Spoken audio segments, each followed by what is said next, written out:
The IDF reports it has found the body of another hostage in Gaza. Let me underline, this hostage is a Muslim Bedouin.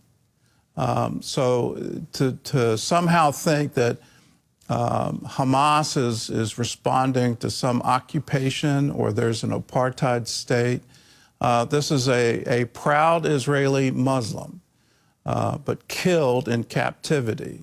Let us keep the pressure on Hamas to release all the hostages. This has been absolutely horrific. They are the prime and only cause of this problem. If you want to protect the people of Gaza, they need to have Hamas eliminated. Well, John Jessup has that story and more from our CBN News Bureau in Washington. John? That is right, Gordon. The victim had been kidnapped along with several of his children on October 7th and was thought to be alive. The discovery is adding fresh urgency to the talks for a hostage deal. CBN Middle East correspondent Julie Stahl has that story.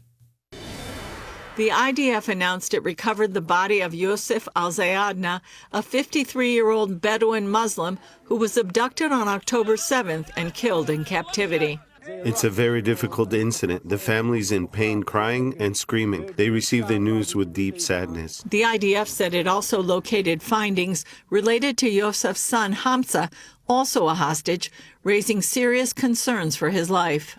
Reports said the bodies of 2 terrorist guards were next to him. The mayor of Rahat, the Bedouin city where Youssef and Hamza are from, said they had different expectations. We had all read the names of the hostages that were published, and they were among the names of the living ones. We expected them back alive. Unfortunately, it seems that they and others were murdered, and this is a great pain. Alzayadni was abducted along with 3 of his children at the dairy in Kibbutz Holit. At 7:30 in the morning, they were captured. We saw photos, footage, videos of them being held by Hamas. Very hard images, very hard footage. Hamas released one son, Bilal, and daughter Aisha in an earlier hostage deal because they were both under 18. CBN News interviewed family member Bashir Alzayadni last year, who described what his younger cousins experienced in captivity.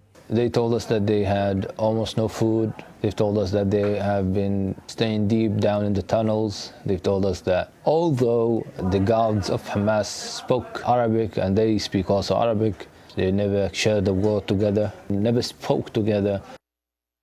In a statement, Israeli President Herzog said, "Our hearts ache over the immense tragedy of the Alzayadni family who received the devastating news. They have endured 460 days of worry, hope, and endless longing." Prime Minister Netanyahu said he and his wife had deep sorrow over the bitter news and said Israel would continue to make every effort to return all of our hostages, the living and the deceased.